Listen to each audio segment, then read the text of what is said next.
নবীর সাথে হযরত ওমর রাদিয়াল্লাহু তাআলা আনহু বসা। ও ভাই শুনো, সবাই কিন্তু নরম, কিন্তু ওমর গরম। আল্লাহর নবী এক ইহুদির কাছ থেকে কয়েকটা টাকা ধার নিয়েছেন। মনে করেন 30 তারিখে দেওয়ার কথা, 25 তারিখে এসে চাওয়া শুরু করেছে। আল্লাহর নবী মুহাম্মদুর রাসূলুল্লাহ মানবতার নবী, আখলাকের নবী, ভালোবাসার নবী, আখলাকওয়ালা নবী। নবীজি বলেন, আমি তোমার টাকা দিয়ে দিব, চিন্তা করিও না, তোমাকে আমি 30 তারিখে টাকা দিয়ে দিব। এই কথা বলিয়া আমি 30 তারিখ বুঝি না, 30 তারিখ মানি না, এই কথা বইলা আল্লাহর নবীর কলারের মধ্যে গিয়া ধরছি। আল্লাহর নবীর সাথে হযরত ওমর রাদিয়াল্লাহু তাআলা আনহু বসা। ও ভাই শুনো, সবাই কিন্তু নরম, কিন্তু ওমর গরম।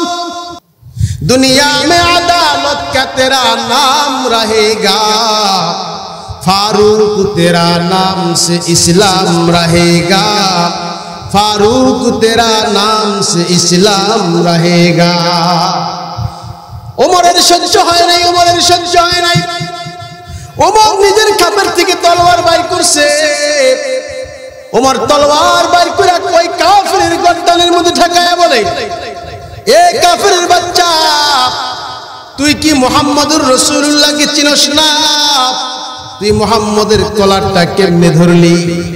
তুই কি জানোস না মুহাম্মদ সাল্লাল্লাহু আলাইহি ওয়াসাল্লাম পৃথিবীর সেরা মানুষ, তার ওয়াদার কোনো খেলাফ নাই, তার কলারটা তুমি কেমনে ধরলা?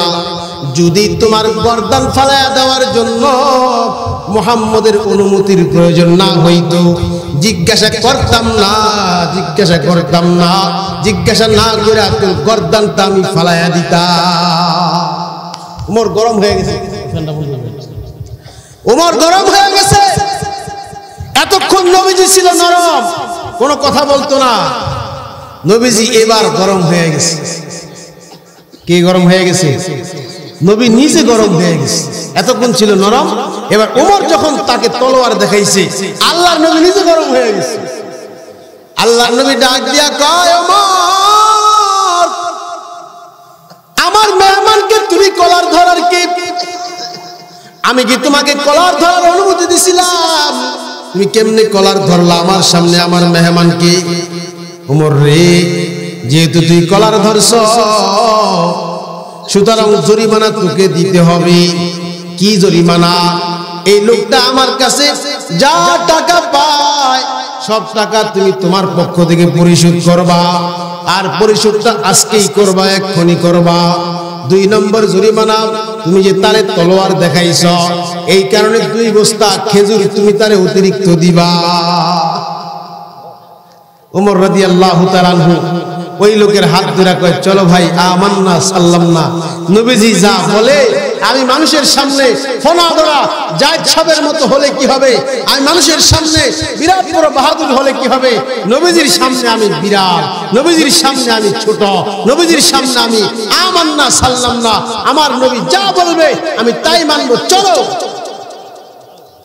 ওই কাফেরের বাচ্চা ওমরকে ডাক দিয়া কয়, ওমর, বুঝলাম না, বুঝলাম না, তুমি তো মুহাম্মদের পক্ষেই কথা বলছিলা, আমি না মুহাম্মদকে অপমান করলাম, আর তুমি আইসা সেটার বিরোধিতা করলা। ওমর,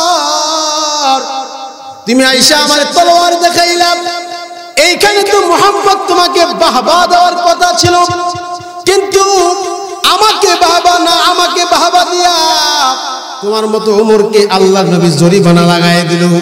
বলো না ওমর, তার জরিমানা তুমি দিবা, কারণ কি? বলে, এইখানে আমার জবান বন্ধ, আমার নবী যা বলবে এক একটা জের জবর সহকারে আমি ওমর পালন করতে বাধ্য, এবং কি নবীর আদেশ পালন করার জন্য যদি আমি ওমরের জান চলে যায় তাহলে আমার কোনো আপত্তি নাই। চলো, তোমার যে সম্পদ পাও তুমি চলো, তোমারে দিয়া দেই। ওমরকে বলে, আমার পরিচয় জানলা না, আমার কিছুই বুঝলা না, তারপরে নবীর আমানত তুমি আমাকে দিতে যাইতেছ, বলে এবার তোমার পরিচয়টা বলো, তুমি কে? সে বলতেছে, আমি একজন ইহুদি পণ্ডিত, আমি একজন ইহুদিদের কিতাব, আমি একজন ইনজিল কিতাবের হাফেজ। সুবহানাল্লাহ না।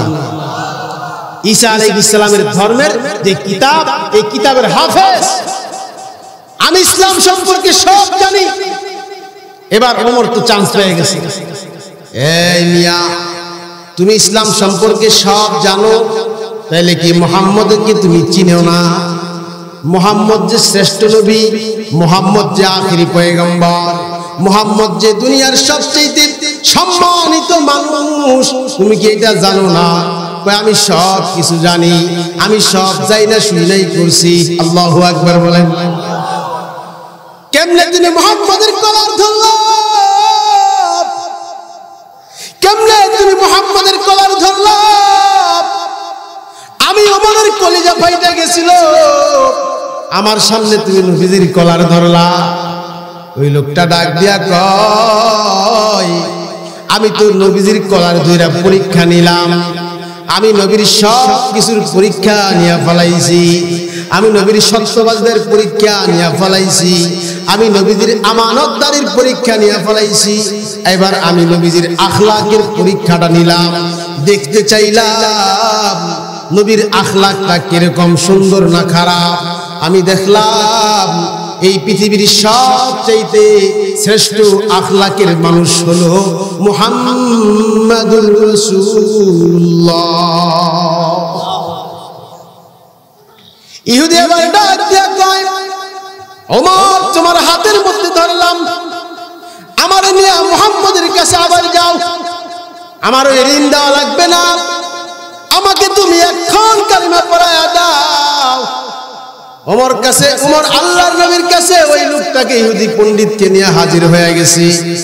নবীজির কাছে আইসা নবীজির কাছে মাপ চায়, নবী আমার, আপনি আমাকে মাফ করিয়া দেন, আমি সব পরীক্ষা নিয়ে আপনার সবরের পরীক্ষা নিলাম, আপনার আখলাকের পরীক্ষা নিলাম। আমি বুঝলাম এই পৃথিবীর শ্রেষ্ঠ ধর্ম, এই পৃথিবীর শ্রেষ্ঠ আখলাকওয়ালা, এই পৃথিবীর সবচেয়ে উত্তম ব্যক্তি হলেন আপনি মুহাম্মাদুর রাসূলুল্লাহ সাল্লাল্লাহু আলাইহি ওয়াসাল্লাম। আল্লাহ বলেন, কুল ইয়া আইয়ুহাল কাফিরুন লা আ'বুদু মা তা'বুদুন ওয়ালা আনতুম আবিদুন মা আ'বুদু ওয়ালা আনা আবিদুম মা আবাদতুম ওয়ালা আনতুম আবিদুন মা আ'বুদু লাকুম দীনুকুম ওয়ালিয়া দীন। নবী আমার মুহাম্মদুর রাসূলুল্লাহ সাল্লাল্লাহু আলাইহি ওয়াসাল্লাম, আপনি কাফেরদেরকে পরিষ্কার জানায়া দেন, ও কাফেরেরা, তোমাদের ধর্ম তোমাদের কাছে, আমার ধর্ম আমার কাছে। তুমি তোমার ধর্ম পালন করো, আমি আমার ধর্ম পালন করব। আমি যার ইবাদত করি তোমরা তার ইবাদত করবে না, আর তোমরা যার ইবাদত করো আমি মুহাম্মদুর রাসূলুল্লাহ তার ইবাদত করতে পারবো না। সুতরাং তোমাদের ধর্ম তোমাদের কাছে, আমাদের ধর্ম আমাদের কাছে। তোমরা তোমাদের ধর্ম পালন করো, আমি আমার ধর্ম পালন করব। জোরে বলেন সুবহানাল্লাহ। সুতরাং ও পৃথিবীর খ্রিস্টান, ইহুদি, বৌদ্ধ, ইস্কন ঠিস্কন যা আছো, তোমরা শোনো, ইসলামকে মুছে ফেলা, ইসলামকে মুছে ফেলা যাবে না। কথা বলেন ঠিক কিনা? কারণ ইসলামের গোড়ায় রক্ত দিয়েছেন আল্লাহর রাসূল, ইসলামের গোড়ায় রক্ত দিয়েছেন আবু বকর, ইসলামের গোড়ায় রক্ত দিয়েছেন ওমর, ইসলামের গোড়ায় রক্ত দিয়েছেন সাহাবায়ে কেরাম, ইসলামের গোড়ায় রক্ত দিয়েছেন আউলিয়ায়ে কেরাম। সুতরাং এই দেশে শাহজালাল ইয়ামানি মুজাদ্দিদি রহমাতুল্লাহি আলাইহি থেকে নিয়ে আজ পর্যন্ত ওলিয়া আউলিয়ারা এই দেশের জমিনে ঘুমায় আছে। এই দেশকে ইসলাম শূন্য করা যাবে না। কথা বলেন ঠিক কিনা? আমার বাবাজিরা, আমি আপনাদের সামনে কোরআনে হাকিমের ছোট্ট একটা আয়াত তিলাওয়াত করেছি। আল্লাহ পাক রব্বুল আলামিন বলেন, ওয়াযাক্কির ফাইন্নাদ যিকরা তানফাউল মুমিনিন। ও মুমিনেরা, তোমরা একে অপরকে উপদেশ দাও, তোমরা একে অপরকে নসিহত করো। তোমাদের একে অপরের নসিহতের দ্বারা তোমাদের মধ্যে সম্প্রীতি তৈরি হবে, তোমাদের মধ্যে আল্লাহর ভয় তৈরি হবে, তোমাদের মধ্যে ইবাদতের যৌক শৌক তৈরি হবে। কথা বলেন ঠিক কিনা?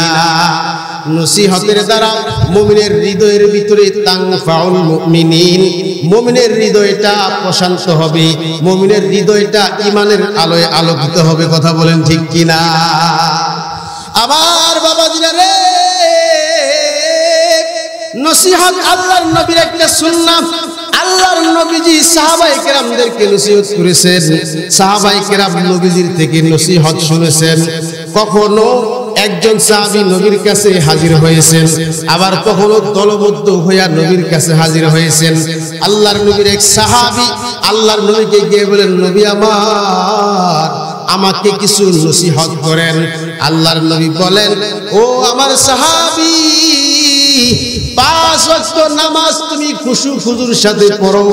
এই 5 ওয়াক্ত নামাজ তোমার জন্য তোমার দুনিয়া এবং আখিরাতের নাজাতের উসিলা হয়ে যাবে। একজন সাহাবী কখনো আল্লাহ রাসূলের কাছে গেছেন, নসিহত করছেন, তুমি যদি এই নসিহত পালন করতে পারো তাহলে তোমার জন্য জান্নাত। সুবহানাল্লাহ। আজকে তো আমরা নসিহত শোনার জন্য মাহফিলের আয়োজন করি, ঢাকার থেকে বক্তা আনি, এরপরে অনুষ্ঠান করি। নবীজির যুগে এমন সিস্টেম ছিল না। নবীজির যুগে একা একা নবীজির কাছে গেছে, এখন মানুষ আলেমদের কাছে যায় না, এই কারণে একটা আয়োজন করতে হয়। এটাও কোরআন সুন্নাহর খেলাফ না, এটারও দরকার আছে। কিন্তু নবীজির যুগে সাহাবায়ে কেরাম একজন দলবদ্ধ হয়ে আল্লাহ রাসূলের কাছে গিয়ে নসিহত শুনতো। আবু যর গিফারী রাদিয়াল্লাহু তাআলা আনহু নবীজির কাছে গিয়ে বলেন, ও নবীজি, আমার কিছু নসিহত করেন। নবীজি বলে, তোমাকে আমি 2টা নসিহত করতেছি। 1 নাম্বার, ও আবু যর, তুমি বেশি বেশি সূরা ইখলাস তিলাওয়াত করো। আবু যর, বেশি বেশি করিয়া তুমি সূরা ইখলাসের তিলাওয়াত করো। আবু যর, তুমি নিজেকে মানুষদের থেকে বাঁচাও। ইহফাজিল্লাহ ইয়াহফাজুকা, তুমি আল্লাহর হুকুমকে হেফাজত করো, মানুষ তোমাকে হেফাজত করবে। আল্লাহ মানুষের ফিতনা থেকে তোমাকে হেফাজত করবে। ইয়াহফাজুকাল্লাহ, তোমাকে আল্লাহ হেফাজত করবেন। কখনো একজন সাহাবী আল্লাহর রাসূলের কাছে আইসা নসিহতের কথা বলেন। আল্লাহর নবী মানুষদেরকে নসিহত করেন। এক সাহাবী আয়েশা হযরত আব্দুল্লাহ ইবনে মাসউদ রাদিয়াল্লাহু তাআলা আনহু আল্লাহর রাসূলের কাছে আয়েশা বলে, ওগো আল্লাহর নবী, আমাকে কিছু নসিহত করেন। কি করেন? নসিহত শোনা দরকার আছে না নাই? নসিহতের দ্বারা মুমিনের ঈমান বাড়বে, ঈমান পয়দা হবে। শোনেন, সারা জীবন ওয়াজ শুনছেন, মাহফিলে ময়দানে ওয়াজ শুনছেন, মোবাইলে ওয়াজ শুনছেন। এখন যদি একজন মানুষকে আয়না দাঁড় করায় দেই, বলেন তো আপনি কয়টা ওয়াজ মুখস্থ করছেন, কয়টা ওয়াজের উপরে আমল করছেন? বলেন কয়জন পাওয়া যাবে এরকম? কেন পাওয়া যাবে না? কারণ ওয়াজ শুনে এই কান দিয়া ঢুকায়, আরেক কান দিয়া বের করে দেয়। কথা বলেন ঠিক না বেঠিক? ওয়াজ শুই না, কান দিয়া শুই না, দিলে ঢুকাইতে হবে। আজকে আমি আপনাদেরকে 4টা নসিহত করব। বলেন কয়টা নসিহত? এইদিকে তাকান, কয়টা? আরো জোরে বলেন কয়টা? আরো আওয়াজ করে বলেন কয়টা? 4টা। এই 4টা নসিহত কারা কারা এই মাটি রাইখা যাইবেন একটু হাত তুলে দেখান। মাটি রেখে যাবেন নাকি? 1 2 3 না, ঘর পর্যন্ত যাবে? বলেন ঘর পর্যন্ত যাবে তো? নিয়ে যাবেন তো ইনশাআল্লাহ? এত দামি নসিহত আল্লাহর রাসূল এই 4 নসিহতের ব্যাপারে এত বড় কথা বলছেন যে এত বড় কথা আল্লাহর নবী আর কোন নসিহতের ব্যাপারে করেন না। আল্লাহর নবী বলেন, আরবাউন ইযা কুন্না ফিকা ফালা আলাইকা মা ফাতাকা মিনাদ দুনিয়া। নবীজি বলেন, ও আমার সাহাবীরা শুনো, তোমাদেরকে আমি 4টা নসিহত করতেছি। আরবাউন, কয়টা? 4টা। ইযা কুন্না ফিকা, এই 4টা নসিহত যদি কারো মধ্যে বাস্তবায়িত হয়ে যায়, এই 4টা নসিহত যদি কেউ নিজের জীবনে বাস্তবায়ন করে, তাহলে আর দুনিয়াতে আর কোনো নসিহত লাগবে না। ফালা তাকুন মা ফাতাকা মিনাদ দুনিয়া, দুনিয়ার সব কিছু তার মধ্যে আইসা যাবে, দুনিয়ার সমস্ত ভালাই তার মধ্যে আইসা যাবে, আর সে দুনিয়ার শ্রেষ্ঠ মানুষে রূপান্তরিত হবে। চারটা নসিহত। কয়টা নসিহত? আল্লাহ রাসূল বলেন হিফজু আমানাতিকা, এক নম্বর নসিহত। বলেন এক কয় নম্বর নসিহত? এক নম্বর হিফজু আমানাতিক, দুই নম্বর সিদকু হাদিসিহি, তিন নম্বর হুসনু খুলুকিহি, চার নম্বর ওয়া ইফসাতুন ফি তুআমিহি। সুবহানাল্লাহ বলেন। নসিহত একটা মনে রাখবো তো? বুঝছেন না? কিছুই তো বুঝেন নাই, আরবিতে বলছি। এবার শুনেন এক নম্বর নসিহত হিফজু আমানাতিহি। আল্লাহ বলেন এক নম্বর নসিহত, তোমার কাছে আমি যা যা আমানত রাখলাম এই আমানতগুলোর হেফাজত করবা। বলেন সুবহানাল্লাহ। কি কি আমানত রাখছে? আল্লাহু আকবার। এই এক কথার যদি বয়ান করি সারা রাত বয়ান করতে পারবো, কিন্তু কথা শেষ হবে না। আল্লাহ পাক রব্বুল আলামিন বলেন এ পৃথিবীর মানুষেরা রে, আমি আল্লাহ তোদের কাছে চারটা জিনিস রাখলাম। এক নম্বর হলো তোমাদের কাছে আমি আমানত রাখছি। এক নম্বর আমানত হলো তোমাদের এই দেহটা তোমাদের কাছে আমানত। তোমাদের চোখ দুইটা তোমাদের কাছে আমি আমানত রাখছি। তোমাদের কান দুইটা আমি আল্লাহ তোমাদের কাছে আমানত রাখছি। আমি আল্লাহ তোমাদের জিহ্বাকে তোমাদের কাছে আমানত রাখছি। আমি আল্লাহ চিন্তা করার জন্য ব্রেনকে আমানত রাখছি। আর আমি আল্লাহ ধরার জন্য তোমাদের হাতকে তোমাদের কাছে আমানত রাখছি। অর্থাৎ পঞ্চ ইন্দ্রিয় আল্লাহ পাক তোমাকে আমাকে আমানত দান করেছেন। জোরে বলেন সুবহানাল্লাহ। আল্লাহর নবী বললেন হিফজু আমানাতিহি। আল্লাহ রাসূল বললেন তুমি আল্লাহর দেওয়া আমানতের হেফাজত করো। এই চোখ কার আমানত? জোরে জোরে জোরে কার? আরো জোরে কার? এই চোখ আল্লাহর দেওয়া আমানত। এই চোখ দিয়ে আল্লাহ যা দেখতে বলেছেন ওই জিনিস ছাড়া অন্য কিছু দেখা যাবে না। কথা বলেন ঠিক কিনা? আল্লাহ যা দেখতে বলেন না ওই জিনিস দেখা যাবে না। আল্লাহ যা দেখতে বলেছেন সেই জিনিস দেখতে হবে।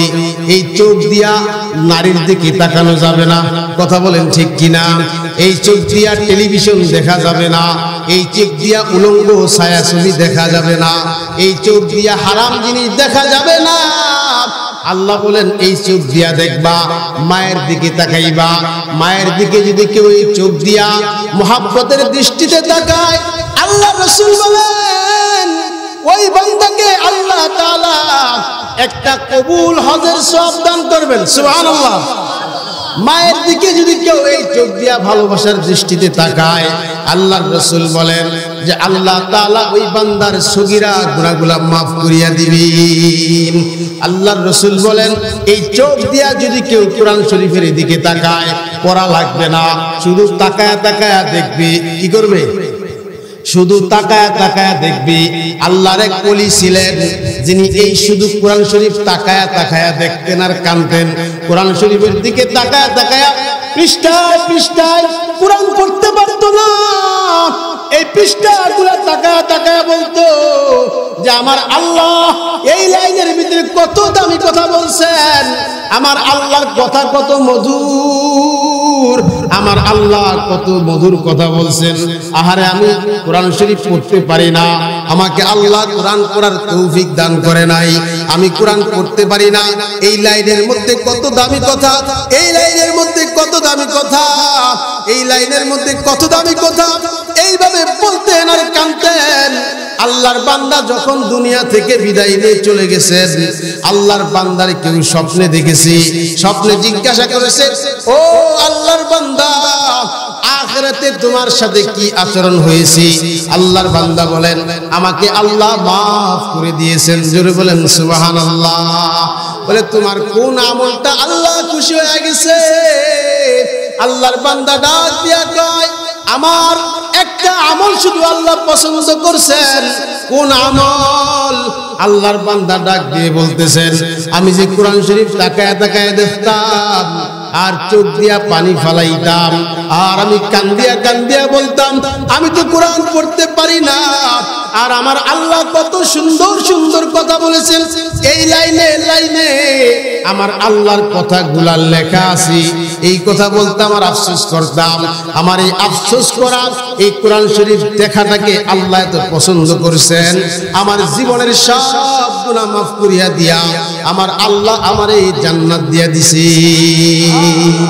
এই কালামে জিন্দা কুরআনে হাকিম, হিকমতে উলায়া জালাসদু কাদিম। ও ভাইরা আমার, এই চোখ দিয়া হারাম কিছু দেখা যাবে না, কথা বলেন ঠিক কিনা?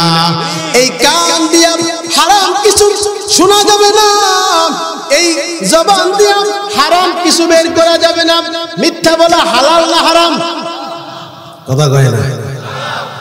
গীবত করা, সুদ খাওয়া, ঘুষ খাওয়া, মদ খাওয়া, ইয়াবা খাওয়া, যত নিশা আছে এই মুখ দিয়া খাওয়া যাবে না, যত হারাম আছে এই মুখ দিয়া খাওয়া যাবে না, কথা বলেন ঠিক কিনা?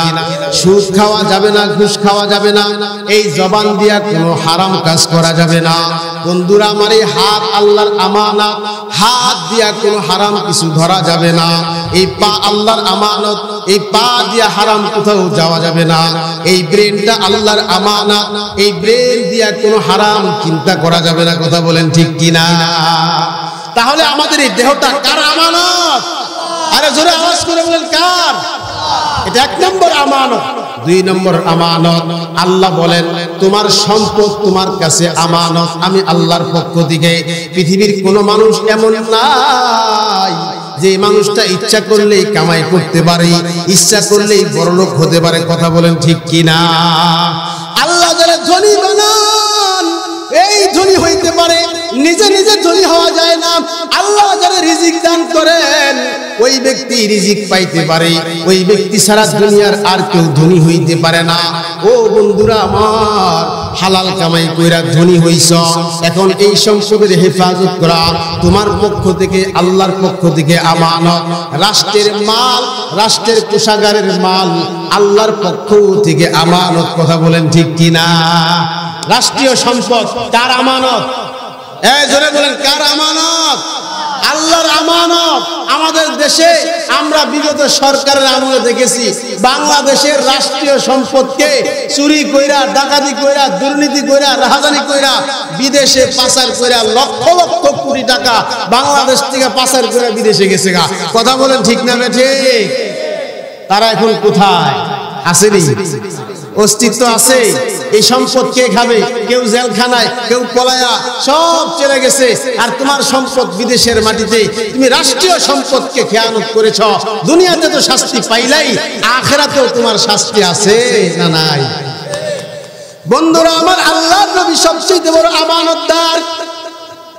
আল্লাহর নবীর কাছে শুধু মুসলমানরা আমানত রাখতো না, আল্লাহর নবীর কাছে কাফেররাও আমানত রাখতো, কথা বলেন ঠিক কিনা? এই জন্য হিজরতের রাতের বেলায় আল্লাহর নবী যখন মক্কা থেকে মদিনার পথে যায়, আল্লাহর নবীর কাছে কাফেরদের আমানত থাকার কারণে হযরতে আলী রাদিয়াল্লাহু তাআলা আনহুকে ঘরের মধ্যে শোয়া দিয়া আল্লাহর নবী মদিনার দিকে রওনা হয়ে গিয়েছিলেন। আর আল্লাহর নবীর আমানতগুলারে হযরত আলী রাদিয়াল্লাহু তাআলা আনহু মক্কার প্রত্যেকটা ঘরে ঘরে পৌঁছায় দিয়েছিলেন, কথা বলেন ঠিক কিনা? রাষ্ট্রীয় কোষাগারের সম্পদ। হযরত আবু বকরের দিকে তাকাও। আমি তো বলি, মুসলমানেরা, তোমরা তোমাদের রাষ্ট্রনীতি আমেরিকাকে বানাইছো, তোমাদের রাষ্ট্র পরিচালনার পদ্ধতি লন্ডনকে বানাইছো, আদর্শ বানাইছো ইউরোপকে। তোমরা আদর্শ বানাও আবু বকরকে, তোমরা আদর্শ বানাও ওমরকে, তোমরা আদর্শ বানাও উসমানকে। পৃথিবী আবার সুন্দর হয়ে যাবে, কথা বলেন ঠিক কিনা? হযরত আবু বকর সিদ্দিক রাদিয়াল্লাহু তাআলা আনহু খলিফাতুল মুসলিমিন। হযরত আবু বকর সিদ্দিক 2 বছর রাষ্ট্র চালাইছে। রাষ্ট্রের পক্ষ থেকে আবু বকরের জন্য ভাতা নির্ধারণ করা হয়েছে। ভাতা নির্ধারণ করেছে প্রত্যেক মাসে 10 টাকা আবু বকরের জন্য ভাতা। আবু বকর যখন এই ভাতা দিয়া সংসার চলতো না, নিজে আবার ব্যবসা বাণিজ্য করত, কিন্তু ব্যবসা বাণিজ্য করতে গিয়া সরকারি কাজের ক্ষতি হয়ে যায়, এই কারণে ব্যবসা বন্ধ করে দিয়া হযরতে আবু বকর সিদ্দিক রাদিয়াল্লাহু তাআলা আনহু রাষ্ট্রের মধ্যে পুরা সময়টা নিয়োগ দিয়েছেন। এই কারণে রাষ্ট্রের পক্ষ থেকে কিছু হাদিয়া বাড়ায়া আবু বকরকে দান করা হয়েছে। হযরত আবু বকর সিদ্দিক রাদিয়াল্লাহু তাআলা আনহুর বিবি, আবু বকরের বিবি, ওই রাষ্ট্রের কোষাগার থেকে যেই ভাতা দেওয়া হইতো, আবু বকরের বিবি কিছু কিছু জমায়া 1-2 পয়সা করে জমায়া মাস শেষে কিছু পায়েস রান্না করিয়া আবু বকর সিদ্দিককে দিল। আবু বকর সিদ্দিক পায়েসটা খায়া বলতেছে, ও আমার বিবি, আমার জন্য রাষ্ট্রের পক্ষ থেকে যেই ভাতা নির্ধারণ করা হয়েছে, এই ভাতা দিয়া তো পায়েস খাওয়ার কথা না, এই ভাতা দিয়া তো পায়েস খাইলে ভাত খাইতে পারবো না, এই ভাতা দিয়া তো ভাত খাইলে পায়েস খাওয়ার কথা না। এ বিবি, এই টাকা তুমি কোথায় পাইলা? আবু বকরের বিবি ডাক দিয়া বলতেছে, এ আমার স্বামী, আপনাকে যে ভাতা প্রদান করা হয় ওই ভাতা থেকে কিছু কিছু আমি জমাইছি। 10 টাকা দিছে, 1 পয়সা করে জমায়া মাস শেষে মিষ্টি খাইতে মন চাইছে, একটু পায়েস খাইতে মন চাইছে। স্বামী আমার ওই পায়েস খাওয়ার টাকা, জমানো টাকা দিয়া আপনার জন্য পায়েস রান্না করে আপনার সামনে আমি দিয়েছি। আবু বকর সিদ্দিক রাদিয়াল্লাহু তাআলা আনহু পায়েস খাওয়ার পরে মদিনার রাষ্ট্রের কোষাগারের দায়িত্বে থাকা তাকে গিয়ে বলতেছি, আগামী বছর থেকে, আগামী মাস থেকে আমার ভাতা যা নির্ধারণ করা হয়েছে তার থেকে এই পরিমাণ তুমি কমায়া দিবা। কেন?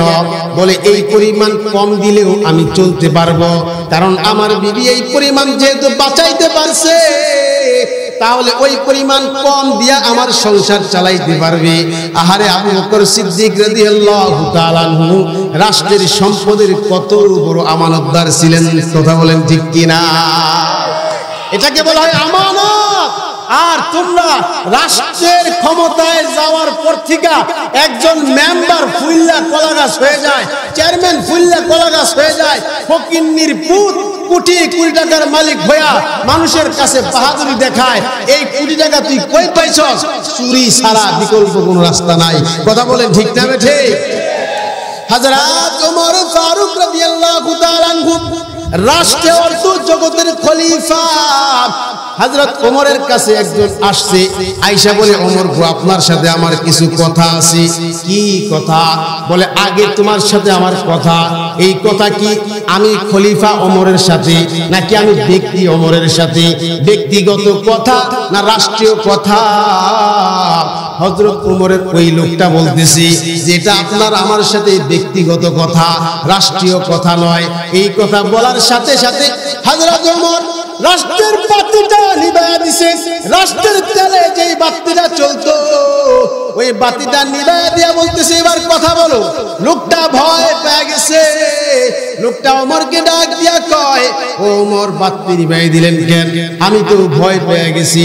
ওমর বলেন, এই বাতিটা সরকারি তেলে চলতেছে, আর তোমার আমার সাথে যে ব্যক্তিগত কথা, এটা তো তোমার আমার কথা, রাষ্ট্রীয় কথা না। ব্যক্তিগত কথা বলার সময় রাষ্ট্রীয় তেল খরচ করার মতো হিম্মত আমি ওমরের কোনদিন হবে না। জোরে বলেন সুবহানাল্লাহ। শুধুই তাই নয়, আমাদের এই ভারত উপমহাদেশ শাসন করেছিল মুঘল সম্রাট বাদশাহ আলমগীর। বলেন কি নাম? বাদশাহ আলমগীর। বাদশাহ আলমগীর একজন বড় বাদশাহ ছিলেন। এই বাদশাহ থাকার পরে কোটি কোটি টাকার সম্পদের মালিক, বিঘায় বিঘায় জমিনের মালিক, বড় অর্থ সম্পদের মালিক। এই বাদশাহ সরকারি কোষাগার থেকে কোনো টাকা নিত না। হযরতে আলমগীর রহমাতুল্লাহি আলাইহি যেমনি ভাবে একজন বাদশাহ ছিলেন, তেমনি ভাবে একজন আল্লাহওয়ালা ছিলেন। জোরে বলেন সুবহানাল্লাহ। বাদশাহ আলমগীরের কাছে এক লোক আইসা বলতেছে, ও বাদশাহ জাহাপনা, আপনার সাথে আমার কিছু কথা, আপনার সাথে আমার কিছু কথা। কই কি কথা? কই আমাকে কিছু সহযোগিতা করেন। এই কথা বলার পরে বাদশাহ আলমগীর বলে, ও মিয়া শোনো, আমি রাষ্ট্রীয়ভাবে অনেক ধনী, কিন্তু ব্যক্তিগতভাবে আমি একজন ফকির। আমি টুপি সেলাই করা আমি আমার সংসার চালাই। আমি এরকম, তার হাতের লেখা ভালো ছিল, কোরআন শরীফ লিখতেন, বলে আমি এই কোরআন শরীফ লেখা যে টাকা উপার্জন করি তা দিয়ে আমি সংসার চালাই। ব্যক্তিগতভাবে আমি ফকির, রাষ্ট্রীয়ভাবে আমি ধনী, কিন্তু তুমি আমার কাছে রাষ্ট্রীয়ভাবে আসো নাই, আসছো আমি ব্যক্তি আলমগীরের কাছে। সুতরাং এখান থেকে অল্প কিছু টাকা নিয়ে তুমি বিদায় হও। জোরে বলেন সুবহানাল্লাহ। সুতরাং এই আমানত কার পক্ষ থেকে?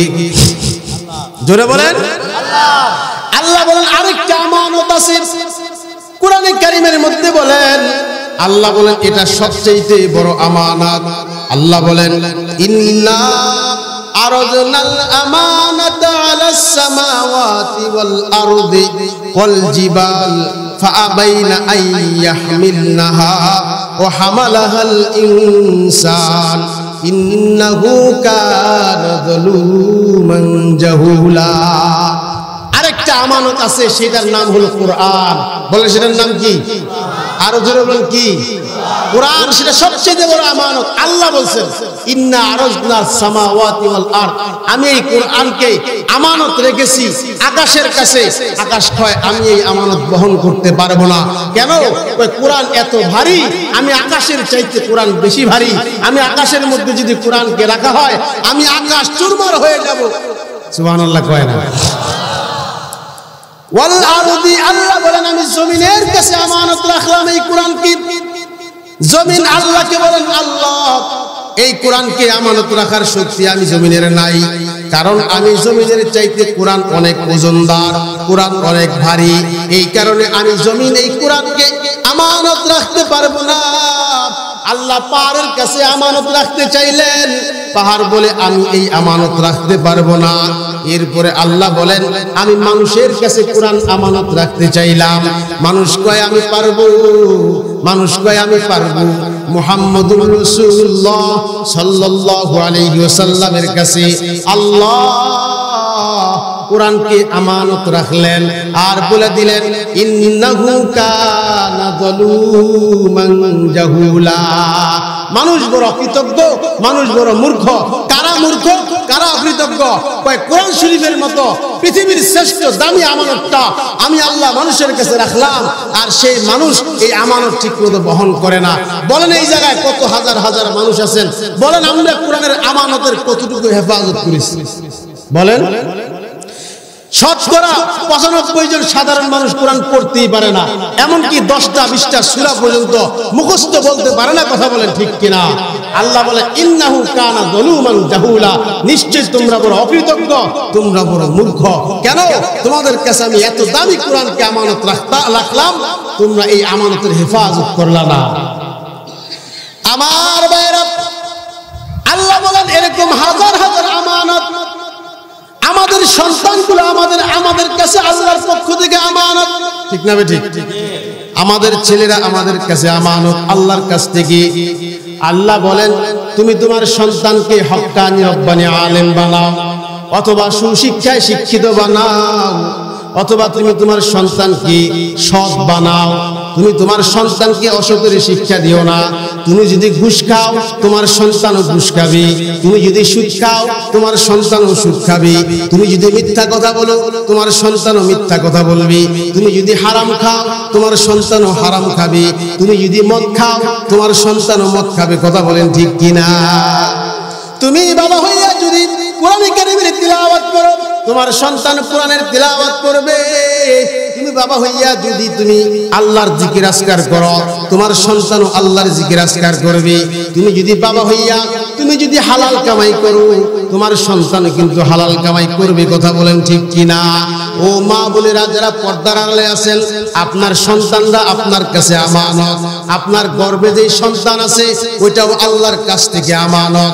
আপনার গর্ভের সন্তান নিয়া টেলিভিশন দেখেন না, আপনার গর্ভের সন্তান নিয়া কোনো খারাপ কিছু দেখেন না, ওইটার আসর আপনার সন্তানের কাছে গিয়ে পড়বে।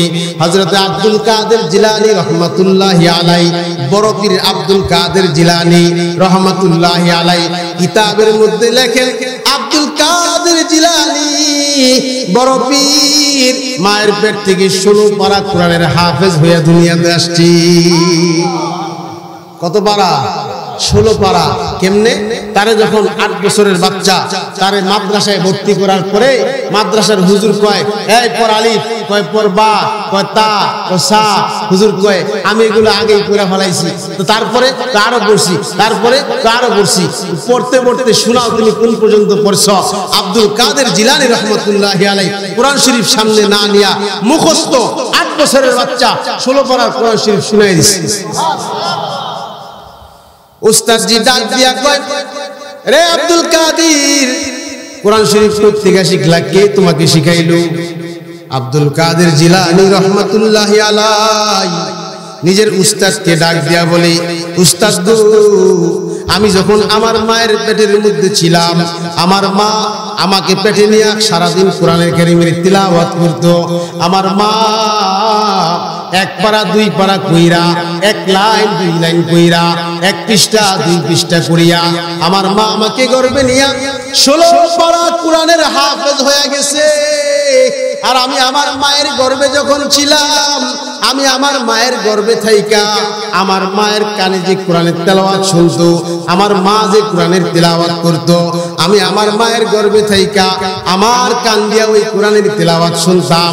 আর আমি আমার ঠোঁট দিয়া মায়ের তেলাওয়াতের সাথে সাথে আমিও ঠোঁট নাড়াইতাম। আমার আল্লাহ আমার মায়ের পেটের ভিতরে আমাকে ওই কোরআনের তিলাওয়াত গুলা শিখিয়ে দিয়েছে। জোরে বলেন সুবহানাল্লাহ। কি দেখো স্টার জলসা, জি বাংলা, অমুক নাটক ফাটক এগুলা দেখা নিজের ভবিষ্যৎ নষ্ট করতেছ, সন্তান নষ্ট করতেছ। খবরদার খবরদার, এই সন্তান আল্লাহর পক্ষ থেকে তোমার কাছে কি আমানত। ব্যবসায়ী ভাইয়েরা, তোমার কাছে কাস্টমাররা আমানত। তোমার কাছে কাস্টমাররা আসলে তাদেরকে ঠকায়ও না। ঠকাইলে তুমি আমানতের হেফাজত করলা না, তুমি আমানতের খেয়ানত করলা। কথা বলেন ঠিক কিনা? 1 নম্বর তাহলে কি? আমানতের হেফাজত করা, হিফজু আমানাতিকা। 2 নম্বর ওয়াসিদতু হাদিসিহি। 2 নম্বর হলো সত্য কথা বলা। বলেন কি কথা বলা? সত্য কথা বলা। বলেন কি কথা বলা? সত্য এখন আসেনি, সত্যের বাত নাই। কথা বল ঠিক না? ঠিক। সত্য বললে চাকরি থাকবে না। কথা বলেন ঠিক কিনা? কোর্টের মধ্যে সত্য নাই, বিচারালয়ে সত্য নাই, নির্বাচনে সত্য নাই, দোকানের মধ্যে সত্য নাই, বক্তার মধ্যে সত্য নাই, মুরিদদের মধ্যে সত্য নাই, ইসলামের মধ্যে সত্য নাই, শ্রোতার মধ্যে সত্য নাই। সব জায়গা থেকে সত্য উঠে গেছে। এমনকি টেলিফোন দিয়ে জিগায় কোথায় আসো, আসে মনে করেন চাঁদপুর শহরে, বলে এই যে ওয়ারলেসের মধ্যে চলে আসছি, আইসা পড়ছি। কথা বলেন ঠিক না? ঠিক। মানুষ এখন মিথ্যাকে একটা ট্রেডিশন বানায় নিছে। বলে যে যত মিথ্যা বলতে পারে তার তত বড় একটা সে ক্রেডিট, তার তত বড় ক্রেডিট। নির্বাচনের আগে নির্বাচনের প্রার্থী যারা থাকে, প্রার্থীরা কি করে? নির্বাচনের আগে আইসা মানুষদেরকে, জনগণকে আইসা আমাকে নির্বাচন করাইলে ব্রিজ করে দিব, কালভার্ট করে দিব, বাতা দিব, এই করব সেই করব, নানান কথা। এমনকি এমনও কথা বলে, আমাদেরকে যদি নির্বাচনে পাশ করান, মদিনার সনদে দেশ চালাবো, আমাদেরকে যদি নির্বাচনে পাশ করান, দেশে কোনো গরিব দুঃখী থাকবে না। পরে দেখা যায় নির্বাচনে যখন পাশ করে ওই এমপি, মন্ত্রী, চেয়ারম্যান, মেম্বার, তারা ওই সাধারণ জনগণকে চিনই না। কথা কয় না? সত্য কইছে না মিথ্যা কইয়া গেছে? না, তারা যে ওয়াদা করছিল ওই ওয়াদা কি রাখতে পারছে? আল্লাহর রাসূল বলেন মুনাফিক, বলেন কয় প্রকার? আয়াতুল মুনাফিকি সালাস, ইদা ওয়াদা আখলাফা ওয়া ইজা উতিমানা খানা ওয়া ইজা হাদাসা কাযিবা। মানুষ যখন তার কাছে আমানত রাখে, আমানতের খেয়ানত করে। সুতরাং আমি যে আমানতের কথাগুলা বললাম, এই আমানতের খেয়ানত করলে আমরা মুমিন না মুনাফিক?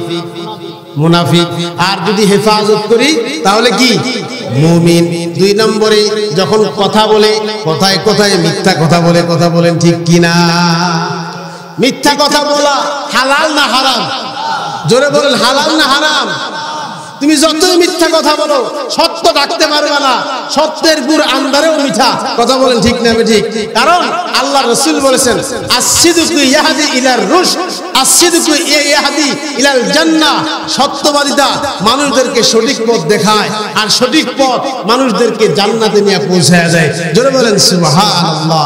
এই আব্দুল কাদের জিলানী রাহমাতুল্লাহির একটা ঘটনা আছে। একদিন তিনি কাফেলার সাথে মাদ্রাসায় ভর্তি হওয়ার জন্য বাগদাদের উদ্দেশ্যে রওনা করছেন। কোন দেশে?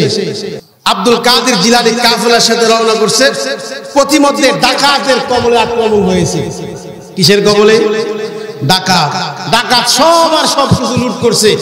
আব্দুল কাদের ছোট তো, তার কাছে যায় না। আব্দুল কাদের জিলানী রহমাতুল্লাহি আলাইকে ডাকাতের একজন সর্দার আইসা বলতেছে, ও বাবা, তোমার কাছে কিছু আসেনি, থাকলে আমাদেরকে দিয়া দাও। আব্দুল কাদের জিলানী রহমাতুল্লাহি আলাইহি এমনি বড় পীর হয় নাই। আব্দুল কাদের জিলানী রাহমাতুল্লাহি আলাইহি সমস্ত পীরদের পীর, সমস্ত আউলিয়াদের আউলিয়া। কথা বলেন ঠিক কিনা? আব্দুল কাদের জিলানী রাহমাতুল্লাহি আলাইহি বলতেছেন, ও ডাকাত ভাই, আমার বগলের তলে একটা পকেট আছে, এই পকেটের ভিতরে আমার কিছু টাকা আছে, কিন্তু আমার মা এই পকেটের টাকাগুলাকে পকেটটাকে সিলায়া আমার মা বন্ধ করে দিছে যাতে কেউ দেখতে না পারে। ডাকাত এবার আব্দুল কাদেরকে বলে, ও আব্দুল কাদের, তোমার পকেটে যে টাকা আছে বগলের তলে, আমরা তো তোমাকে চেক করে দেখতাম না, শুধু জিজ্ঞাসা করছি, তারপরেও সত্য বললা কেন? তুমি তো মিথ্যা বললেও পারতা। ছোট্ট বাচ্চা আব্দুল কাদের জিলানী রাহমাতুল্লাহি আলাইহি ডাকাতকে ডাক দিয়া বলেন, এ ডাকাত, আপনার কাছে যদি আমি আজকে মিথ্যা কথা বলি, মিথ্যা কথা হারাম, এই মিথ্যা কথা বইলে আমি জাহান্নামে যাইতে পারবো না। কারণ আপনার কাছ থেকে মিথ্যা কথা বললে হয়তো আমার কিছু টাকা বেঁচে যাবে, কিন্তু এই একটা মিথ্যা কথা বলার জন্য আমাকে ৭,০০০ বছর জাহান্নামের আগুনে জ্বলতে হবে। কথা বলেন ঠিক কিনা? এবার ডাকাতের সর্দার ডাক দিয়া কয়, এতটুকু একটা ছোট্ট বাচ্চার ভিতরে আল্লাহর ভয় আছে, এতটুকু একটা ছোট্ট বাচ্চার ভিতরে আল্লাহর ভয় আছে, জাহান্নামের ভয় আছে, আখিরাতের ভয় আছে। আর আমরা বুড়া হয়ে গেছি, বড় হয়ে গেছি, আমাদের গায়ে শক্তি আছে, আমাদের কত বুদ্ধি আছে, আমাদের কাছে অস্ত্র আছে, সব কিছু থাকার পরেও, বুদ্ধি থাকার পরেও আল্লাহরে চিনলাম না, আল্লাহর সাথে এখনো সম্পর্ক করলাম না। আব্দুল কাদেরের কাছে আইসা বলে, ও আব্দুল কাদের, তুমি ছোট হইলে কি হবা? তুমি আমাদের চাইতে অনেক ভালো, তুমি আমাদের চাইতে অনেক উত্তম, আমাদেরকে তওবা করায়া দাও, আর কোনদিন ডাকাতি করব না, আমরা আজকে থেকে ভালো হয়ে গেলাম, আজকে থেকে কাজ কাম করে খামু। জোরে বলেন সুবহানাল্লাহ। সব করে ডাকাইত আব্দুল কাদের জিলানীর কাছে আয়েশা, তার কাছে মুরিদ হইয়া তারা সব ভালো হয়ে গেছে। তাহলে সত্য কথা বললে সত্যের কোনো মৃত্যু নাই, সত্যের কোনো ঠক নাই। আপনি সত্য বললে সাময়িক মনে হবে আপনার চাকরিটা চলে যেতে পারে, কিন্তু সত্য বলে দেখেন চাকরি যাবে না, বরঞ্চ আরো আপনার মান বাড়বে। কথা বলেন ঠিক কিনা? আল্লাহ রাসূল সাহাবীকে বললেন, ও সাহাবী, যদি তোমার গলায় রশিও লাগায়, তোমাকে যদি হত্যাও করে ফেলে, তোমাকে টুকরা টুকরা করতে চায়, তারপরও মিথ্যা বলিও না। আল কিযবু ইউহলিক, মিথ্যা তোমাকে ধ্বংস করিয়ে দিবে। কথা বলেন ঠিক কিনা? এটা হলো 2 নাম্বার। 3 নাম্বার আল্লাহ রাসূল বলেন, 3 নাম্বার গুণ ওয়া হুসনু খুলুকিহি, 3 নাম্বার গুণ হলো আখলাককে সুন্দর বানাও, চরিত্রকে সুন্দর বানাও। বলেন সুবহানাল্লাহ। আল্লাহ রাসূল হাদিসের মধ্যে বলেন, আল্লাহ রাসূল বলেন, বুইস্তু লিউতাম্মিমা মাকারিমাল আখলাক, আমাকে আল্লাহ তাআলা জমিনের মধ্যে প্রেরণ করেছেন মানুষের আখলাক সুন্দর করার জন্য। আমি জমিনের মধ্যে প্রেরিত হয়েছি মানুষের আখলাক ঠিক করার জন্য। আল্লাহ রাসূলের আখলাকটা আল্লাহ তাআলা কোরআনে কারীমের মধ্যে ঘোষণা করেছেন, আমার নবীর আখলাক হলো দুনিয়ার সেরা আখলাক, আমার নবীর আখলাক হলো হুসনুল কারীম, আমার নবীর আসলা আখলাক হলো খুলুকুন আযীম, কানা খুলুকুহু খুলুকুন আযীম, দুনিয়ার সবচেয়ে সুন্দর আখলাক। নবীজির দুশমন যারা মক্কার কাফের, মদিনার কাফের, আরো যত কাফেররা আছে সবাই স্বীকার করত মুহাম্মদের ধর্ম আমরা না মানতে পারি, মুহাম্মদকে না মানতে পারি, কিন্তু তার চাইতে উত্তম আখলাক পৃথিবীর বুকে আর কারো আখলাক। নবীজির ওই আখলাকের একটা ওয়ারিস এই যুগের উলামায়ে কেরাম পাইছে। কথা বলে ঠিক না ঠিক? নবীজির যেরকম উলামায়ে কেরামকে আল্লাহর নবী বলছেন আল উলামা ওয়ারাসাতুল আম্বিয়া ওয়াল আম্বিয়া লাম ইউরিসু দিনারান ওয়ালা দিরহামা বাল ইউরিসুল ইলমা। আল্লাহ রাসূল বলেন নবীরা আমার ওয়ারিস, আমার যত কাজ ছিল দুনিয়াতে এই সব কাজের ওয়ারিস হল উলামায়ে কেরাম। সুতরাং আখলাকের দিক দিয়েও উলামায়ে কেরাম নবীজির ওয়ারিস। আপনারা দেখেছেন আলেমদেরকে গালি দিত আমাদের বিগত সরকারের আমলে, বিভিন্ন এমপি মন্ত্রীদেরকে দেখেছি, ওই ডাক্তার মুরাদ, ওই যে সুরঞ্জিত সেনগুপ্ত, আরো কত মানুষকে দেখেছি চেয়ারের মধ্যে বৈশা মন্দিরে দাঁড়ায় ডাক্তার মুরাদ ইসলামের বিরুদ্ধে কটাক্ষ করত, আলেমদেরকে চ্যালেঞ্জ করত, আলেমদেরকে গালিগালাজ করত। তারা সে বলতো রাষ্ট্র ধর্ম ইসলামকে সে মুছে দিবে। আপনারা বলেন রাষ্ট্র ধর্ম ইসলাম আছে না মুরাদ বাগছে?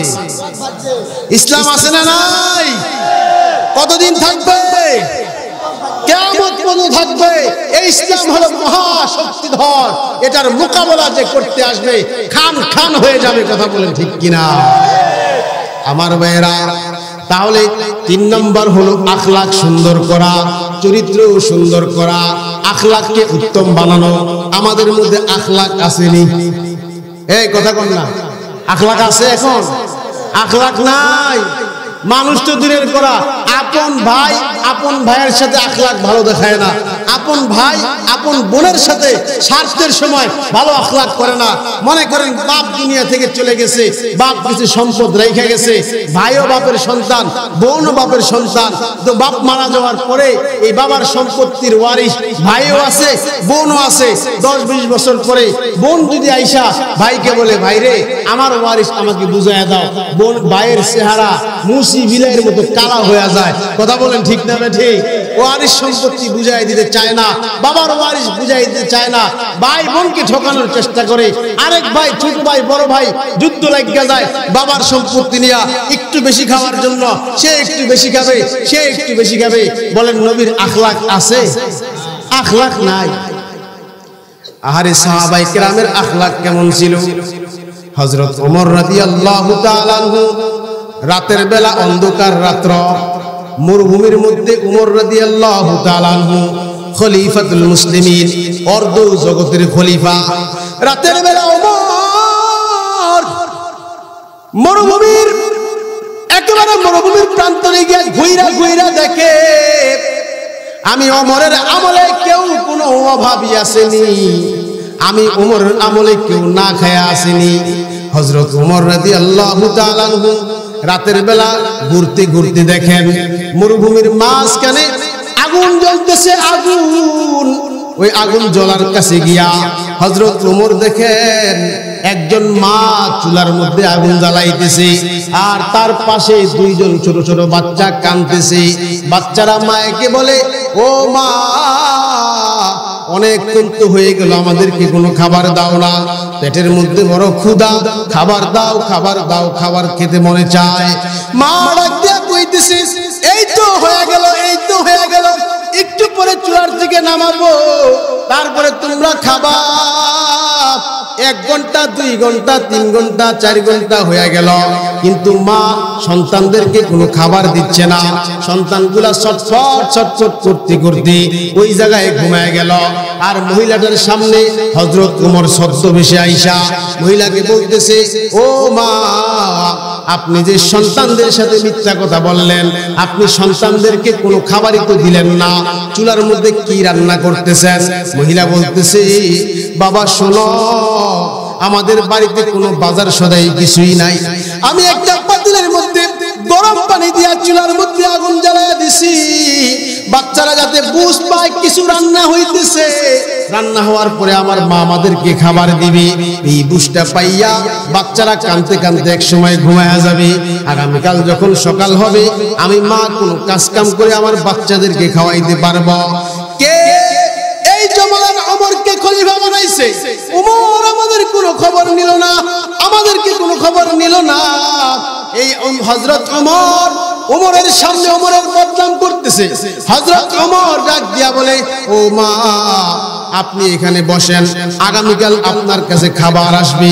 এই কথা বলিয়া হযরত ওমর রাষ্ট্রের কোষাগারে দৌড়াইয়া গিয়া ওই কোষাগার থেকে আটা, সুজি, ময়দা, চিনি, তেল নিয়া নিজের মাথায় কইরা মায়ের কাছে আইসা বলতেছে, মা এই আটাগুলা নিয়ে রুটি বানান, এরপর রুটি বানায় আপনি আপনার সন্তানদেরকে খাওয়ান। এবার মহিলা চোখ দিয়ে পানি আইসা গেছে। মহিলা এবার ওমরকে ডাক দিয়ে বলতেছে, কে যে ওমরকে খলিফা বানাইলো, আর ওমরকে খলিফা না বানায়া তোমার মতো একজন মানুষকে খলিফা বানানোর দরকার ছিল। হযরত ওমর ডাক দিয়া কয়, ও মা আমি হযরত ওমর, আমি খলিফাতুল মুসলিমিন। আখলাক কত সুন্দর ছিল, কথা বলেন ঠিক কিনা? কি আখলাক ছিল! বাচ্চা হইয়া মরুভূমিতে ঘুইরা মানুষের অভাব খুঁজতো। আর এই জমানায় আপনার জুতার তলি ক্ষয় হয়ে যাবে, চেয়ারম্যানের লোকে দেখা করতে, এমপির লোকে দেখা করতে জুতার তলি ক্ষয় হয়ে যাবে। একজন এসপি, ডিসি এরকম বিভিন্ন সরকারের বড় বড় কর্মকর্তাদের কাছে ধর্ণা দিতে দিতে নিজে টাকা পাইব, বাপায় মারা গেছে, পেনশন রেখে গেছে, এই টাকা উঠাইতে গিয়া জুতার তলি কয়েকটা ক্ষয় হয়ে গেছে, কিন্তু প্রাপ্য টাকা বুঝা পায় না এবং আছে না নাই। এটাই কি আখলাক? এটা হলো পুঁজিবাদী আখলাক, এটা হলো ধন সম্পদের আখলাক। আল্লাহর নবী বলেন, পুঁজিবাদী, সমাজবাদী, গণতন্ত্র আর সমাজতন্ত্র দিয়া শান্তি আসবে না। পৃথিবীর বুকে শান্তি আসতে হলে ইসলাম লাগবে। কথা বলে ঠিক না বেঠি? আমার ভাইয়েরা, এই জন্য আখলাক সুন্দর বানাইতে হবে, মানুষের সাথে ভালো ব্যবহার করতে হবে। আল্লাহর রাসূল বলেন, যে নাকি মানুষের সামনে নিজেকে ছোট বানায়, আল্লাহ তাআলা মানুষের চোখে তারে বড় বানায়া দেয়। জোরে বলেন সুবহানাল্লাহ। মান তাওয়াজা লিল্লাহ রাফাহুল্লাহ, যে আল্লাহর জন্য ছোট হয় আল্লাহ তারে বড় বানায়া দেয়। কথা বলেন ঠিক কিনা? ওমান তাকাব্বারা ওয়াদাহুল্লাহ, আর যে নাকি মানুষের সামনে নিজেকে বড় বানাইতে চায় আল্লাহ তাআলা তাকে মানুষের সামনে বেইজ্জতি করে। আমার ভাইজানেরা শোনো, আল্লাহ তাআলা এই যে আখলাক, মানুষের সামনে ছোট হওয়া, মানুষকে মহব্বত করা, বড়কে সম্মান করা, ছোটকে স্নেহ করা, আলেমকে তাজিম করা, মাতা পিতার খেদমত করা দরকার আছে না নাই? 3 নম্বর আখলাকের কথা বললাম। 4 নম্বর আখলাকের কথা বলে বয়ান শেষ করে দেব। রাত্র অনেক গভীর হয়ে গেছে, আপনারাও ক্লান্ত হয়ে গেছেন। এই 4টা নসিহত আমল করব তো ইনশাআল্লাহ। আল্লাহ রাসূল বলেন, 4 নম্বর নসিহত, ওয়াইফাতুল ফি তুআমিকা, ও মুসলমান শুনো, তোমার খাবারটাকে হালাল বানাও। কি বানাও? খাবার কি বানাও? হালাল বানাও। বলবেন হুজুর, আমরা যা খাই সবই তো হালাল, আমরা ভাত খাই হালাল না হারাম? কথা কয় না? তরকারি খাই হালাল না হারাম? পানি খাই হালাল না হারাম? যা খাইতেছি এগুলো কি হারাম খাই? তারপরে আবার হালাল খাওয়ার কথা বলতেছেন কেন? ও মেয়েরা শুনেন, হালাল খাবারও কখনো হারাম হয়ে যায়, ঠিক না বেঠি? হালাল খাবার কি হয়ে যায়? হারাম হয়ে যায়। যদি তোমার কামাই হারাম হয়, খাবারও হারাম হয়ে যাবে। তুমি ঘুষের টাকা দিয়ে ভাত কিনে আনছো, ভাত খাইছো, এই ভাত হালাল না হারাম? সুদের টাকা দিয়ে তুমি বাড়ি করছো, বাড়ি হালাল না হারাম? মিথ্যা কথা বইলা, দুর্নীতি কইরা, ধোঁকাবাজি কইরা, টাকা কামাই কইরা মসজিদে গিয়া দান করছো, হালাল না হারাম? হালাল খাবার হবে, কামাই হালাল হতে হবে। গরু জবাই করছে, আল্লাহর নাম নিয়ে করে নাই, কিন্তু মক্কার ইমাম দিয়া করাইছে, আল্লাহর নাম নেয় নাই, হালাল হবে না হারাম হবে? হারাম হবে। এই জন্য অনেক সময় হালাল খাবারও হারাম হয়ে যায়। কখন? যখন নাকি কামাইটা হারাম হয়। কথা বলেন ঠিক কিনা? আবার অনেক সময় হারাম খাবারও হালাল হয়ে যায়, কামাই যদি হালাল হয়। কথা বলেন ঠিক কিনা? একটা জিনিস তোমার জন্য অবৈধ ছিল, কিন্তু ওই জিনিসটা যখন তুমি সঠিক প্রক্রিয়ার মাধ্যমে কামাই করবা, সেটা তোমার জন্য হালাল হয়ে যায়। যেমন আমার পকেটের টাকা আপনাদের জন্য হালাল না হারাম? বলেন। হারাম। আপনার পকেটের টাকা আমার জন্য হারাম, আমার পকেটের টাকা আপনার জন্য হারাম। কিন্তু আপনি আমাকে কোনো একটা জিনিস বিক্রি করছেন, ধরেন এই পানির বোতলটা আমাকে দিছেন, আমি আমার পকেট থেকে 15টি টাকা 20টি টাকা আপনাকে দিয়েছি। এখন এই লেনদেনের কারণে এই আমার এই 20 টাকা আপনার জন্য কি হয়ে গেল? আপনার এই পানিটা আপনার ছিল, এটা আমার জন্য আগে হারাম ছিল, এখন লেনদেন সহি হওয়ার কারণে এই পানিটা আমার জন্য কি হয়ে গেল? হালাল। প্রক্রিয়ার কারণে হালাল হয়ে গেল। আল্লাহর রাসূল বলেন, যার নাকি গেজা হারাম, হারাম খায়, তার কোনো ইবাদত ফরজ নফল ওয়াজিব কিচ্ছু কবুল হয় না। এই কারণে শোনো, মদ খাওয়া হালাল না হারাম? বলেন না। কেউ যদি মদ খায় তাহলে তার কোনো ইবাদত কবুল হয় না। কেউ যদি গাঁজা খায় ইবাদত কবুল হয় না। কেউ যদি ইয়াবা খায় ইবাদত কবুল হয় না। কথা বলেন ঠিক কিনা? হারাম খাওয়া যাবে না, হারাম কামাইটাও খাওয়া যাবে না, আর হারাম কোনো মালও খাওয়া যাবে না, হারামের কাছেও যাওয়া যাবে না। আল্লাহর রাসূল বলেন, কেউ যদি হালাল খায়, হালাল গেজার দ্বারা যার শরীর বড় হয়েছে, ও যুবক ভাইরা শোনো, যদি হালাল কামাই করতে পারো, আল্লাহর রাসূল বলেন, কাসবুল হালালি ফরিজাতুন বাদাল ফরিজা, আল্লাহর হুকুম পুরা করার পরে হালাল কামাই করে তোমার জন্য ফরজ। তুমি যদি হালাল কামাই করতে পারো, মনে রাখো তোমার ঠিকানা হবে আল্লাহর আরশের ছায়া। সুবহানাল্লাহ। হালাল কামাই করবা, তোমার ঠিকানা কোথায় হবে? আল্লাহর আরশের ছায়ায় হবে। আর হারাম কামাই করবা, আল্লাহর আরশের ছায়ায় তোমার জায়গা হবে না। কথা বলেন ঠিক কিনা? এই কারণে আমার বন্ধুরা শোনো, 4টা আমল। 1 নম্বর হিফজে আমানাতি, 2 নম্বর সিদকে হাদিস, 3 নম্বর হুসনুল খুলুক, উত্তম আখলাক, 4 নম্বর হলো তোমার খানা হালাল হওয়া। এই 4টা যদি আমল কেউ করতে পারো বাবা, তাহলে তোমার দুনিয়াও সুন্দর, আখিরাতও সুন্দর। আল্লাহর রাসূল বলেন, এই 4 সম্পদ যার ভিতরে আছে, পৃথিবীর সবচাইতে সেরা সম্পদ তার ভিতরে আছে, পৃথিবীর সবচাইতে ধনী ওই ব্যক্তি। জোরে বলেন সুবহানাল্লাহ। আল্লাহ আমাদেরকে এই 4টা নিয়ামতের উপরে আমল করার তৌফিক দান করেন, বলেন আমিন। আরো জোরে বলেন আমিন। এই মাহফিল চিরজীবন থাকুক। কারা কারা দুই হাত তুলে দেখান। নারে তাকবীর, নারে তাকবীর। আজকের মাহফিল সফল হোক, সফল হোক আজকের মাহফিল। হাত নামান আমার যুবক ভাইরা, যারা আজকে কষ্ট করে এই মাহফিলের আয়োজন করেছেন। আমি দোয়া করি এই যুবকগুলাকে আল্লাহ খাজা কুতুবউদ্দিন বখতিয়ার কাকির মতো বানায় দেন। এই যুবকগুলির আল্লাহ বাংলার জিন্দা শাহজালাল বানায় দেন। কথা বলেন ঠিক না ঠিক? এই দেশের যুবকরা যদি আল্লাহওয়ালা হয়ে যায়, এই দেশের যুবকরা যদি কোরআনওয়ালা হয়ে যায়, এই দেশের যুবকরা যদি নবী প্রেমিক হয়ে যায়, এই দেশে কোনো হিন্দুত্ববাদ, কোনো বাতিল শক্তি, কোনো এরকম কুফরি শক্তি বাংলাদেশের কোনো ক্ষতি করতে পারবে না। কথা বলেন ঠিক কিনা?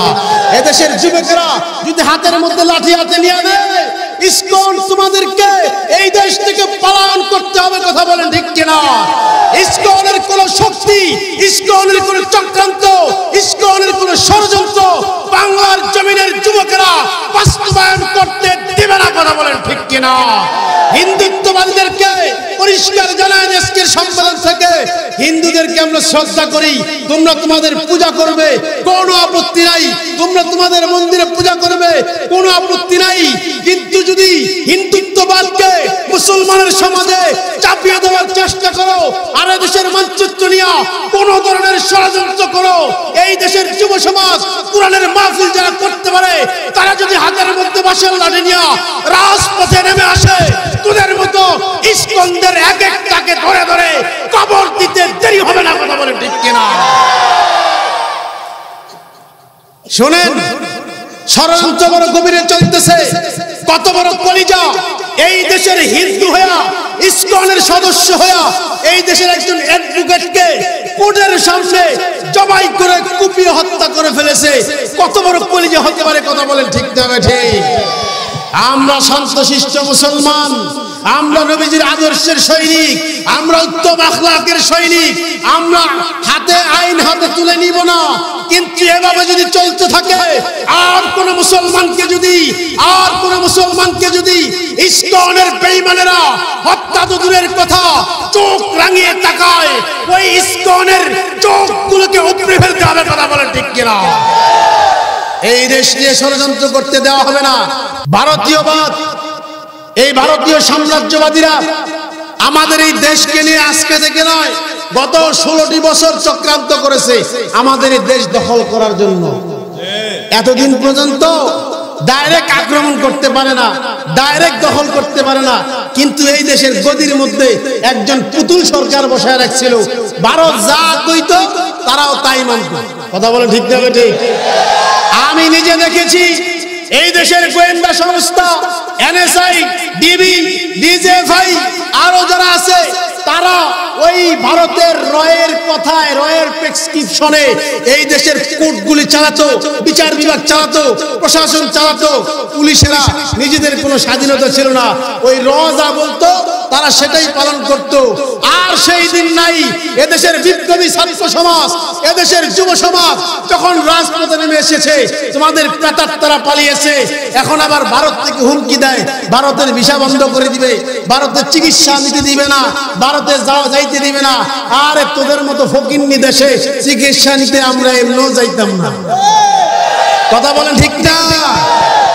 পেঁয়াজ বন্ধ করে দিব, তোদের পেঁয়াজ বন্ধ করে দে, অসুবিধা নাই। আমাদের দেশের চরের ভিতরে আমরা পেঁয়াজ চাষ শুরু করব। প্রয়োজনে 1000 টাকা কেজি পেঁয়াজ খাবো, প্রয়োজনে না খেয়ে থাকবো, কিন্তু কোন বেঈমানদের হাতে এই বাংলার জমিনের 1 ইঞ্চি জায়গা তুলে দিব না। কথা বলেন ঠিক কিনা?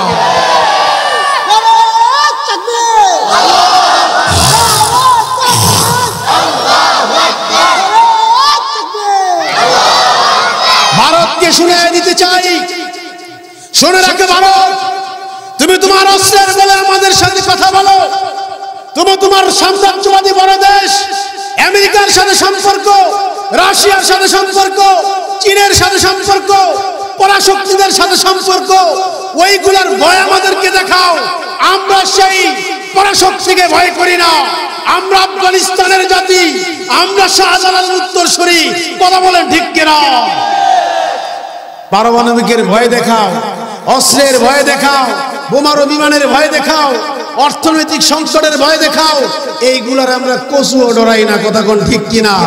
কারণ আমাদের কাছে অস্ত্র না থাকতে পারে, আমাদের কাছে বোমা না থাকতে পারে, আমাদের কাছে পারমাণবিক না থাকতে পারে, আমাদের কাছে যেই সম্পদ আছে তোদের কাছে সেই সম্পদ নাই। সেই সম্পদের নাম হলো ইমানি সম্পদ। কথা বলেন ঠিক কিনা? ইমান এমন এক শক্তির নাম, সেটা আল্লাহর শক্তি। আল্লাহর শক্তির সামনে তোদের পারমাণবিক শক্তির কোনো বেল নাই। কথা বলেন ঠিক কিনা? আল্লাহর শক্তির সামনে পারমাণবিক শক্তি খান খান হয়ে যাবে, ভারত টুকরা টুকরা হয়ে যাবে। ভারতের ওই দিল্লির রাজপ্রাসাদে ইসলামের পতাকা উড়বে। কথা বলেন ঠিক কিনা? তোমরা স্বপ্নে দেখো বাংলাদেশ দখল করবা, আমরাও বলি, আমরা স্বপ্নে দেখি তোমাদের দিল্লির লাল কেল্লা দখল করব। কথা বলে ঠিক কিনা? কারণ ভারতের দিল্লির শাহী মসজিদ মুসলমানদের বানানো, ভারতের বাবরি মসজিদ মুসলমানদের বানানো, ভারতের লাল কিল্লা মুসলমানদের বানানো, ভারতের তাজমহল মুসলমানদের বানানো, ভারতের কুতুব মিনার মুসলমানদের বানানো, ভারতের বালাকোট মুসলমানদের, রেশমিনুমার আন্দোলন মুসলমানদের। এই ভারত স্বাধীন করেছিল শাহ আব্দুল আজিজ মুহাদ্দিসে দেহলভির ঘোষণার কারণে। এই ভারত শাসন স্বাধীন হয়েছিল মাহমুদুল হাসান দেওবন্দির রক্তের কারণে। সুতরাং শুনে রাখো বেঈমানের দলেরা, তোমরা ইতিহাস মুছে ফেলেছো। আমরা বাংলাদেশ থেকে ঘোষণা দিতেছি, অচিরেই ভারতকে দখল করে ভারতের লাল কিল্লার আকাশে বাংলাদেশের পতাকা আমরা উত্তোলন করবো ইনশাআল্লাহ। রাজি আছেন ইনশাআল্লাহ? কারা কারা জিহাদ তুলে দেখান, আল্লাহ কবুল করেন। জিহাদ নামান। এইটার জন্য আমাদেরকে প্রস্তুতি নিতে হবে, আমাদের ইমানের শক্তি বাড়াইতে হবে, আল্লাহর সাথে সম্পর্ক বাড়াইতে হবে। কারণ আল্লাহ যার পক্ষে হয়ে যায়, পৃথিবীর কোন শক্তি তার সাথে মোকাবেলা করতে পারে। আল্লাহ মাহফিলকে কবুল করেন, বলেন আমিন। যুব সমাজকে কবুল করেন বলেন আমিন। আপনাদেরকে সবাইকে কবুল করেন বলেন আমিন। সবাইকে আল্লাহ মর্দে মুজাহিদ বানায় দেন বলেন আমিন। রাজি আছেন ইনশাআল্লাহ? তৈরি তো ইনশাআল্লাহ? যুদ্ধে নামবো তো ইনশাআল্লাহ? এবারের সংগ্রাম এদেশ থেকে ভারতীয় সাম্রাজ্যবাদ ছেটিয়ে বিদায় করার সংগ্রাম, কথা বলেন ঠিক কিনা? এবারের সংগ্রাম ইসকনকে বাংলার জমিন থেকে উৎখাত করার সংগ্রাম, কথা বলেন ঠিক কিনা? আল্লাহ কবুল করেন আমিন। ওয়া আখিরি দাওয়ানা আলহামদুলিল্লাহি রাব্বিল আলামিন।